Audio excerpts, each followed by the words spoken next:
All right, let's go ahead and get started with the virtual memory practice problems. So first, we'll go through the review, 2 questions for review. So go ahead, pause the video, answer the questions first on your own, then discuss them with your partner.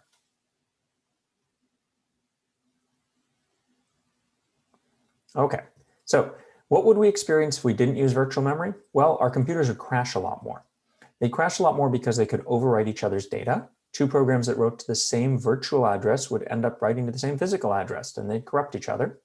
They'd crash more often because you'd run out of physical memory. If you didn't have as much memory as your ISA promised and the program tried to use it all, well, there'd be nothing you could do about it.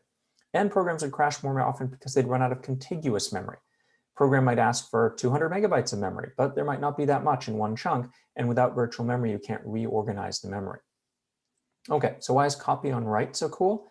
Well, because we can share data between programs without having to copy it. And it's both the sharing and the not having to copy it that are really the powerful parts here. And we can do it without copying it as long as it's modified. So if you have something that 2 programs are just reading, so they're using it, but they're not changing it, you only need 1 copy, and that saves a lot of space.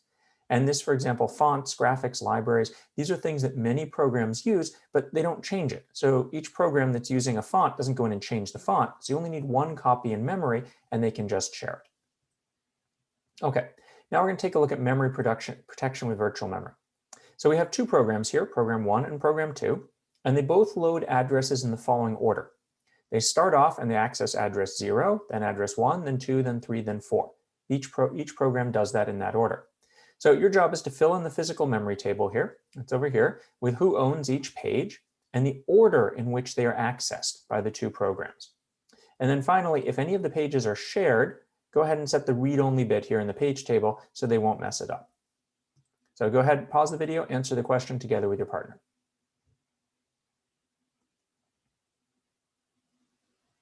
Okay, so let's go ahead and walk through this one. So which physical pages does program 1 own? Well, the physical pages that program 1 owns are the ones that it has a mapping for. So all of these physical pages can be accessed by program 1 because it has a translation from a virtual address to the physical address. So that means it owns all of these pages. So we can go ahead and we can fill in the table here with all the pages that program 1 owns. Now it owns these pages, as I said, because it has a translation. So if you look at this here, if program 1 accesses virtual address 8, it will get translated to physical address 10, so it can access this physical page 10 here. And we can do the same thing for program 2. So program 2 goes and accesses these pages, but look, it can also access address 0. So both program 1 has access to page 0 and program 2 has access to physical page 0. So that means they share this page. They can both access it. All right, so now we figured out which each of them own. Now the next part is what order are they accessed in. So let's take a look at program 1 here. So as we said, we're going to access memory locations in these orders. That means we're going to do load 0, load 1, load 2, etc.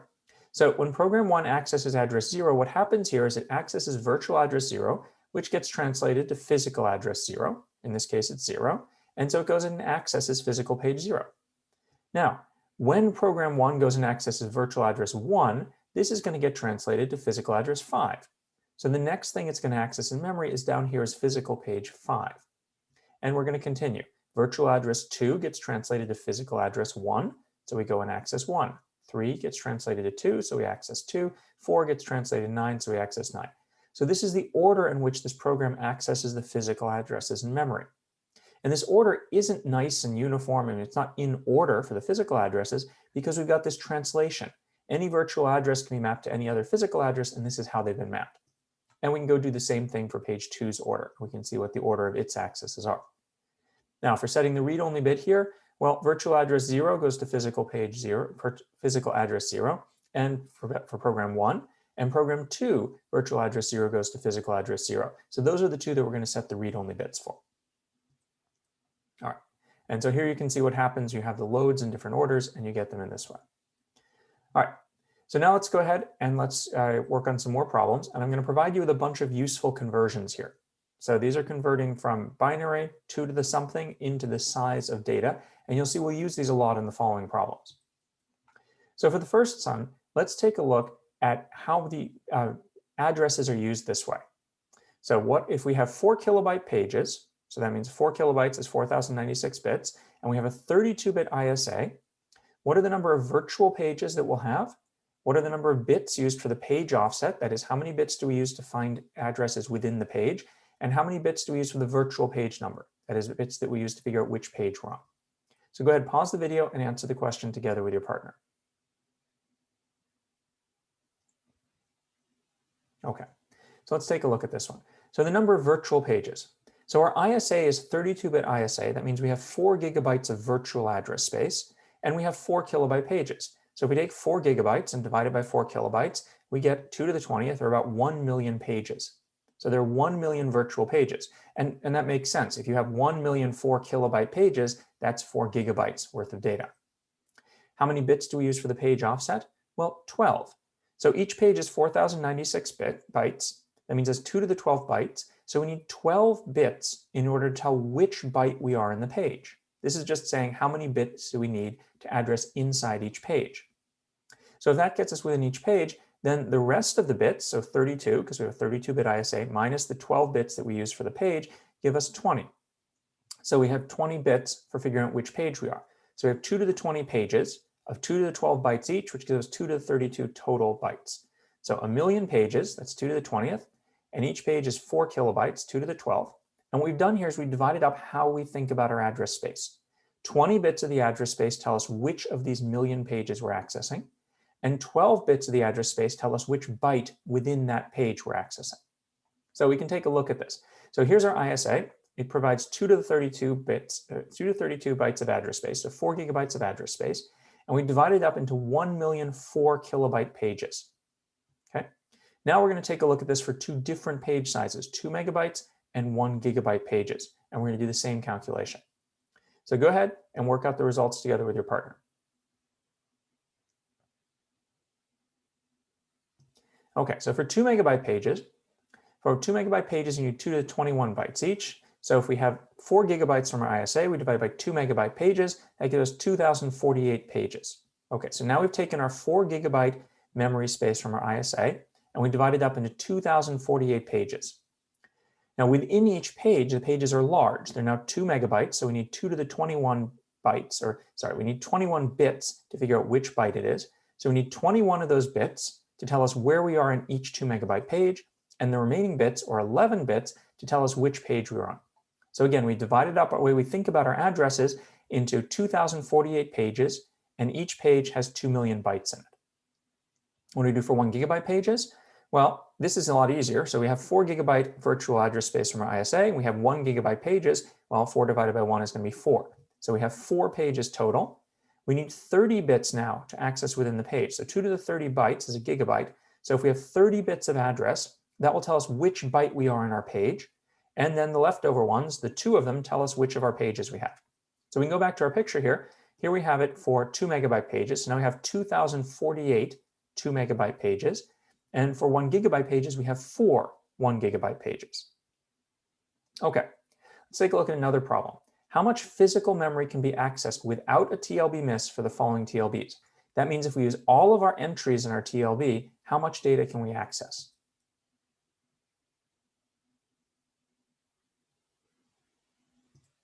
Okay, so let's walk through this one.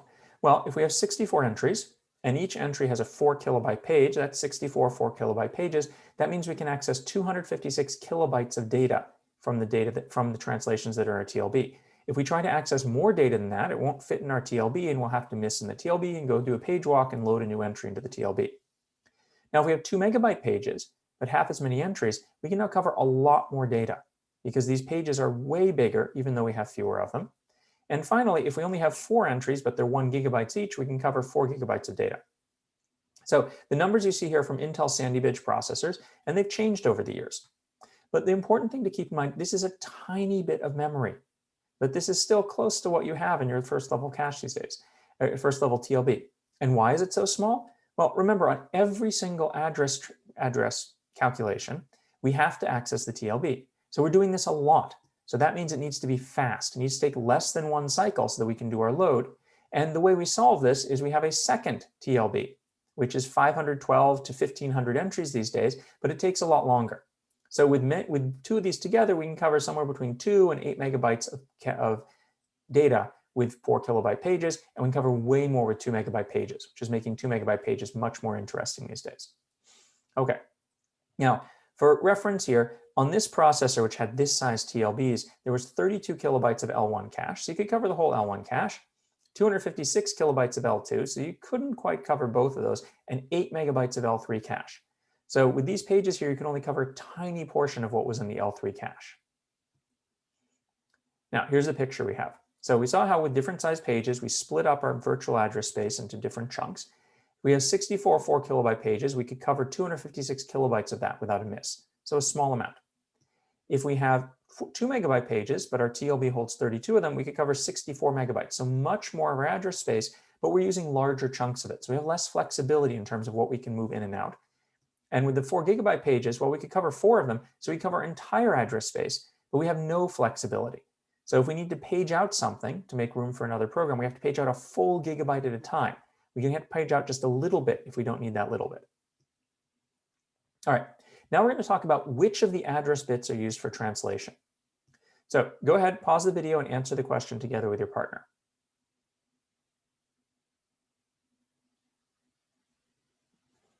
Okay. So in this problem, we're trying to figure out which of the 32-bit virtual address bits are used for the virtual page number. These are the ones we put in the TLB for translation. The page offset, that's the one that tells us where we go in physical memory, and how many bits of the physical address you have. So here we have 4 kilobyte pages with a 64 megabytes of memory. So 4 kilobyte pages, we said there are 12 bits for the page offset because we need 12 bits, 2 to the 12 to access 4 kilobytes. And so the remaining 20 bits are for the virtual page number. Because remember, for the virtual page number, we have 32 bits total. But the physical address is going to be different here. So we have only 64 megabytes of memory. We don't have 4 gigabytes of actual memory in the system. So to access 64 megabytes of RAM, we only need 26 bits of physical address. Now we have fewer bits of physical address than we do of virtual address because we have less physical memory than we have in our virtual address space. Remember, virtual address space guarantees each program 4 gigabytes, but this computer here only has 64 megabytes. So what does this look like? Well, here's our 4 gigabyte virtual address space, has 32 bits. 12 of those bits are used to tell us where we are on each 4 kilobyte page. 20 bits tell us which page we are out of our 4 gigabytes. But our computer only has 64 megabytes of physical address, 64 megabytes of actual memory. So we don't need that many bits. We only have 26 bits total for the physical address. We still use 12 of those to tell us where we are on a page because they're same 4 kilobyte pages, but now we have many, many fewer pages. We only have 64 megabytes total. All right, now go ahead and do the same thing for these two other setups.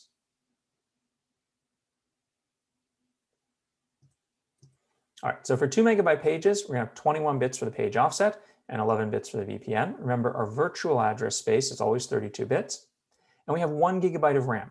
So for 1 gigabyte of RAM, we need 30 bits of physical address. So here's what our picture looks like now. Because our pages are much larger, they're 2 megabytes, we need many more bits to tell us where we are on the page. We still have 32 bits total for our virtual address space, but now we only have 1 gigabyte of physical memory. So we have fewer than 32 bits to address the full physical memory. All right, let's take a look at 1 gigabyte pages with 4 gigabytes of RAM. So for this one here, for 1 gigabyte pages, we need 30 bits for the page offset and 2 bits for virtual page number. We have 4 gigabytes of RAM. So now we have the same amount of actual physical memory that we have virtual address space. So we're going to have 32 bits for both. So here's the picture. We have a huge number of bits to tell us where we are on each page because each page is 1 gigabyte. We only have 2 bits to tell us which page we are.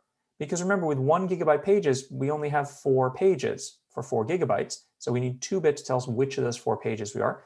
And we have the same amount of physical address as we do virtual address because we have the same amount of physical memory as we do virtual address space. Okay, so using these 4 gigabyte pages, we only have 4 of them. It doesn't make a lot of sense if you have 32 bits of memory.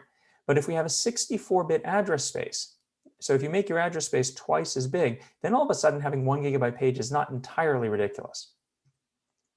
Okay, so let's take a look at what we actually had here. So here's how we had things laid out, and this was a picture. So here we had 64 megabytes of memory divided up into 4 kilobyte pages. Here we had 1 gigabyte of memory divided up into 2 megabyte pages. And here we had 4 gigabytes of memory divided up into 1 gigabyte pages. Okay, now we're going to talk about TLBs and caches. So to do this, you're going to have a bunch of building blocks to work with. You have your virtual address that comes in from your processor. You've got a TLB. The TLB takes in an address to translate and gives you out the translated address. You've got a cache. The cache takes in the address to look up, puts it into its index, looks it up, returns a tag, returns the data, and returns a valid bit. And then you've got some things to help you out, comparators and AND gates. So these are the things you have to start with. Now your job is to connect up the cache and TLB for different types of organizations and determine the longest path through it if you're hit. So that is, if you find the data you want, what's the slowest path? What do you have to go through? All right, so go ahead and start now for a virtually indexed and virtually tagged setup.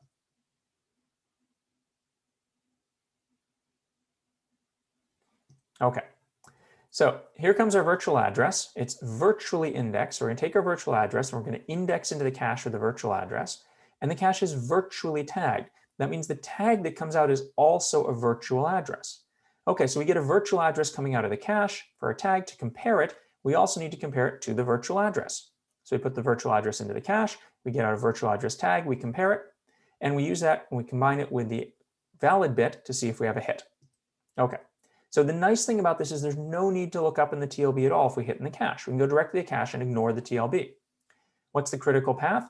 Well, the critical path is here. It's going through the cache. So this is going to be pretty quick because we don't have to go through the TLB.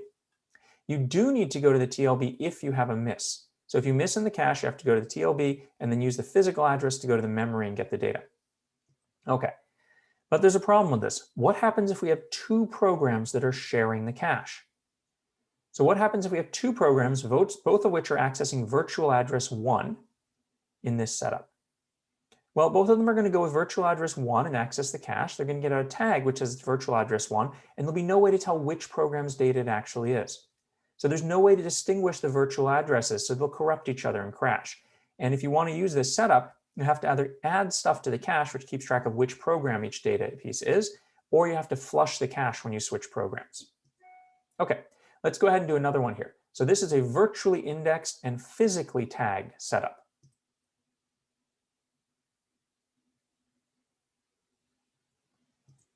Okay, so it's virtually indexed, so we're going to take the virtual address and put it into the cache to index it here, but it's physically tagged.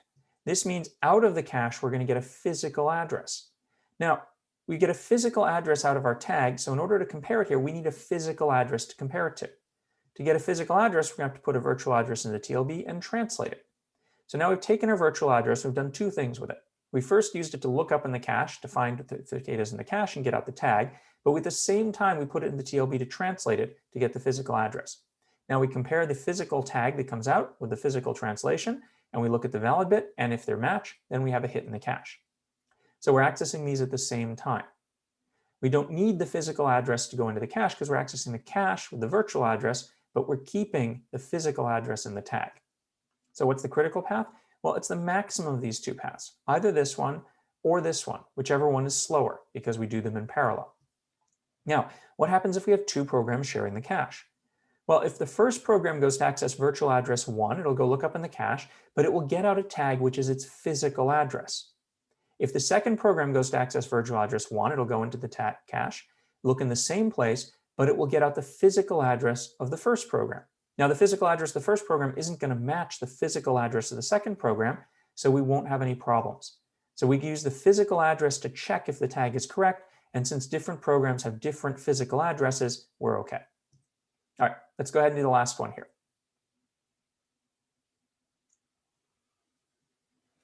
Okay, so this cache is physically indexed and physically tagged, so we need the physical address before we can do anything. So we're going to take our virtual address, go into the TLB, get out our physical address, put it into the cache, we get out a physical tag, and use that to check the tag, then we can go ahead and check for the hit. So the critical path here, we have to go first through the TLB and then through the cache before we can figure out if we have data. So this is going to be slow. Now, what happens if we have two programs sharing the cache? Well, it's not a problem because they're always using their physical address to access the cache, and physical addresses are different for different programs, so we won't have any problems. Okay, what about the other combination? What about a physically indexed and virtually tagged cache? Well, this is the worst of both worlds. You have to wait for the TLB before you can look in the cache because you need a physical index, but you don't get any protection between programs because the tag is virtual. The tag can't tell if the programs are different or not.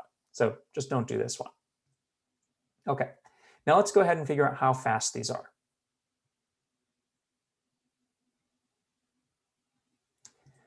So both the cache and the TLB take 1 cycle to access here. How long do these take? Well, virtually indexed, virtually tagged, just 1 cycle. We just have to go to the cache. We don't need to translate unless we have a miss. But on a miss, we're going to have a second cycle to do the translation before we can go get the data from memory. Virtually indexed, physically tagged. Well, again, one cycle because we do the cache and the TLB at the same time. So we're doing them in parallel. And physically indexed, physically tagged, here it's going to be 2 cycles. First, we have to go through the TLB to get the physical address to look it up in the tag. Then we access the cache. All right, 2 extra problems.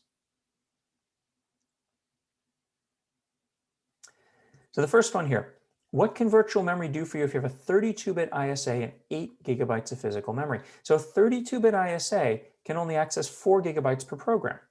But if you have 8 gigabytes of physical memory, virtual memory allows you to run multiple programs. So if you have 2 32-bit programs, each of them can use 4 gigabytes. With virtual memory, you can spread them out across more physical memory. So virtual memory is even helpful here as well. Now, what does it mean if we have more bits for the virtual page number than we do for the physical page number? Well, the bits in the virtual page number tell us how much memory space we have in our ISA, and the physical page number tells us how much actual memory we have. So we have more in the virtual. That means we have more memory in our virtual address space than we do in our physical memory. So we have less physical memory than our ISA supports. All right, so go ahead for your reflection. Write down your own reflections.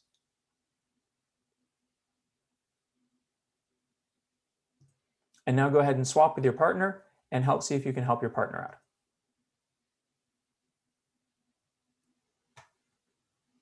And that's it. Thank you.